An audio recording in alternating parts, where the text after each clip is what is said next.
ke Palestin nak melihat tentera-tentera Islam yang sudah berjaya menghancurkan musuh. Apakah mereka menindas dan menjalin musuh? Apakah mereka hidup macam musuhnya hidup?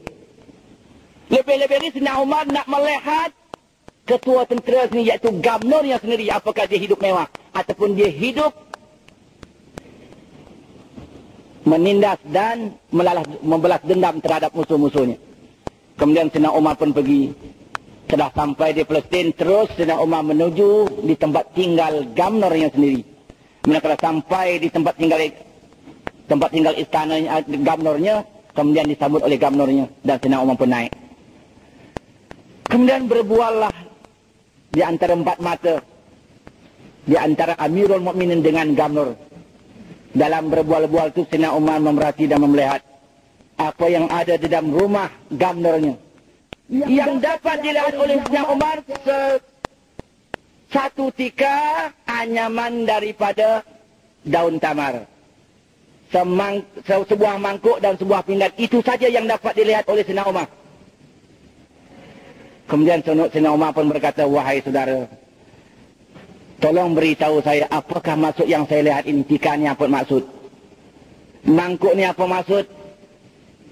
Pinggan ini apa maksud? Maka apa jawab Gamnornya? Wahai Amirul Mukminin, tikar ini tempat saya. Tikar ini saya gunakan untuk saya bersemayam dan untuk tempat tidur saya. Mangkuk ini untuk saya, untuk bekas air saya dan untuk saya mencebok air berwuduk, untuk berwuduk. Pinggan ini wahai Amirul Mukminin tempat saya mengisi barang makanan saya. Apakah ini saja hartamu wahai saudara? Kata Sayyidina Umar, ini sajalah harta saya wahai Amirul Mukminin. Menangis Sayyidina Umar. Menangis Sayyidina Umar.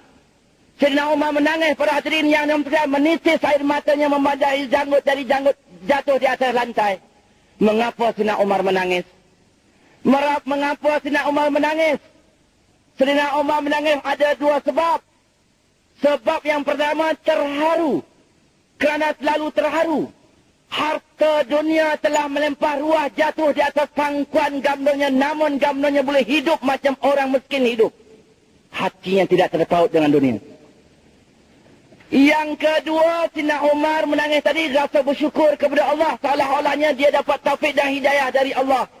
Yang mana Gamnor yang dia lantik sendiri tepat dengan orangnya. Tepat dengan orangnya. Orang yang benar-benar kuat iman. Orang yang benar-benar bertakwa. Orang yang dunia telah jatuh di atas pangkuannya. Tapi namun dunia telah tidak menjejaskan kehidupannya dan tidak menjejaskan hatinya. Bila Sayyidina Umar menangis, dapat dipaham oleh Gamnornya. Bila Sayyidina Umar menangis, dapat dipaham oleh Gamnornya. Kemudian Gamnornya pun berkata, wahai Amirul Mukminin, apalah engkau nak tangiskan tentang nasib saya? Apalah engkau nak tangiskan tentang kehidupan saya yang kau lihat sekarang? Saya sedar, wahai Amirul Mukminin. Saya sedar, dunia ini tidak kekal, wahai Amirul Mukminin, walaupun kita menjadi orang besar. Tempat kekal abadi kita adalah di akhirat, wahai Amirul Mukminin. Di akhirat hanya ada syurga dan neraka. Kita belum tahu lagi apakah kita ke syurga atau ke neraka. Oleh kerana saya sedar tentang hakikat hidup di akhirat dan saya sedar tentang hakikat hidup di dunia. Sebab itulah wahai Amirul Mukminin, saya telah jual dunia saya untuk membeli akhirat. Cuba kita fikir. Seorang Gamnor menjadi miskin, sedangkan harta telah melempar ruah. Apa yang mendorong dia? Apa yang mendorong dia? Sebab berkuasa ke? Bukan sebab berkuasa.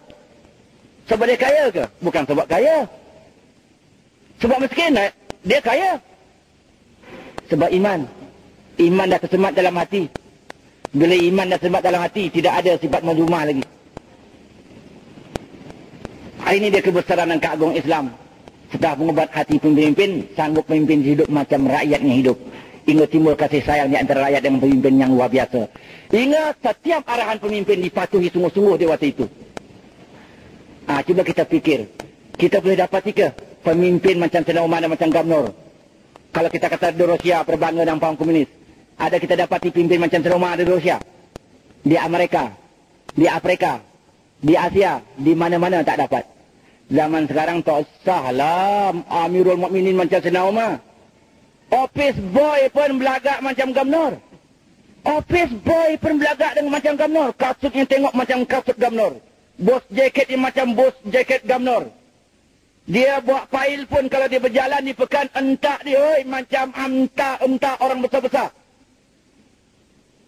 Waktu dia di jalan raya, kita sangka, ini hebat orang menteri ke apa ni? Kita pergi ke pejabat dia baru tahu, oh, office boy. Kalau office boy hidup macam Gamnor, kalau dia jadi Gamnor, bukan saja dunia dia jual, kita pun dia jual sama. Pasal iman dah lemah. Hati dah tak takut dengan Allah. Pion boleh belagak Gamnor. Kalau hati dah tak takut dengan Allah, muka dah tak malu. Orang tahu dia pion tapi belagak Gamnor. Pasal iman dah lemah. Boleh jadi langsung tak ada iman. Saya sambung lagi ceramah saya ini. Untuk menggambarkan masyarakat yang bahagia di zaman itu. Di antara keagungan dan kebesaran Islam bagi para hadirin yang dirahmati sekalian. Setelah mengubat hati manusia dengan iman. Kalau dia seorang pejuang pula dapat mendorong seorang perjuang itu. Dia berjuang kerana mati bukan kerana hidup. Dia berjuang kerana akhirat bukan kerana dunia. Tadi banyak para pribadi-pribadi, para sahabat yang saya contohkan. Yang menjadi sebutan saya pada malam ini. Tetapi saya nak sebut ini bukan sahabat, tak silap saya ini tabi'in. Iaitu Tariq Ibn Ziyad. Tariq Ibn Ziyad. Tadi banyak pribadi sahabat yang saya buat contoh. Tetapi saya contoh pula seorang tabi'in. Tak siap saya ada Tariq Ibn Ziyad. Tariq Ibn Ziyad dengan tenteranya sebanyak 5,000 orang sebelum dapat menawan Spain atau Spanyol. Hari ini Spanyol sudah diperintah oleh Bapak Sosialis. Sudah Pak Kabar ada berita 2-3 hari yang sudah. Sebelum Tariq Ibn Ziyad dengan tenteranya 5,000 orang menawan Spain atau Spanyol. Selepas menyeberang Selat Gibraltar, segala sampan-sampan dan perahu-perahunya dimusnahkan dan dikaramkan semuanya sekali. Selepas itu Tariq Ibn Ziyad berpidato. Dalam bahasa Arabnya lebih kurang begini. Al-bahru wara'akum wal amamu aduwukum fakhtaru ayyahuma syi'tum. Wahai saudara-saudara, wahai para prajurit, wahai tentera-tentera Islam, kata Tariq Ibn Ziyad. Lihat di belakang kamu adalah laut. Segala sampan dan perahu-perahu telah saya tenggelamkan dengan tujuan jangan kamu berangan-angan nak balik kampung lagi. Supaya kamu yang berangan-angan nak memikirkan anak dan isteri, serahkan saja anak dan isteri kepada Allah Subhanahu Wa Taala. Lihatlah tentera-tentera Islam. Di belakang adalah lautan dan di hadapan kamu adalah musuh-musuh kamu yang nak menghancurkan kamu. Kalau kamu menjadi orang yang penakut dan pengecut, lari patah ke belakang, kamu akan mati juga. Mati ditenggelam oleh laut, mati kata. Tetapi kalau kamu penuh beriman dan penuh menyerah diri kepada Allah, berhadapan dengan musuh-musuh kamu. Kalau takdirnya kamu kalah, kalau takdirnya Allah kalahkan kamu melalui musuh-musuh kamu, kamu dapat syahid, kamu dapat bighairi hisab. Tanpa hisap, lompat terus ke syurga. Tetapi saudara yang dihormati sekalian, kata Tariq Ibn Ziyad, kalau takdir kamu dapat mengalahkan musuh kamu, kamu bertuah di dunia, bertuah di akhirat. Untung di dunia, untung di akhirat. Berbahagia di dunia, bahagia di akhirat. Menjadi tuan di dunia dan menjadi tuan di akhirat. Siapa yang sanggup mengikut saya berjuang dan berjihad untuk berhadapan dengan musuh, marilah bersama-sama saya berjuang dan berjihad, kata Tariq Ibn Ziyad. Kemudian Tariq Ibn Ziyad berkumandangkan kelima Allahu Akbar. Semuanya sekali tentera 5,000 orang mengkumandangkan kelima Allahu Akbar. Akhirnya Tariq Ibn Ziyad dengan tenteranya 5,000 orang, tidak ada kecuali seorang pun, berlompat-lompatan menerkam musuhnya macam singa garang, macam singa kelaparan. Oleh kerana kekuatan iman dan oleh kerana semangat ketakwaan, oleh kerana hatinya dah begitu dibuat dengan iman, maka timbul pertolongan Allah. Akhirnya tentera-tentera musuh, tentera Kristian dapat dihancurkan oleh tentera Tariq Ibn Ziyad, menjadikan Spanyol dan Spain dapat ditawan selama 700 tahun. Selama 700 tahun berkibaran bendera la ilaha illallah Muhammadur Rasulullah di angkasa Spanyol. Ini dia kebesaran dan keagungan Islam. Setelah mengobat para hati, para pejuang dengan iman. dapat mendorong pejuang-pejuang berjuang karena mau mati bukan karena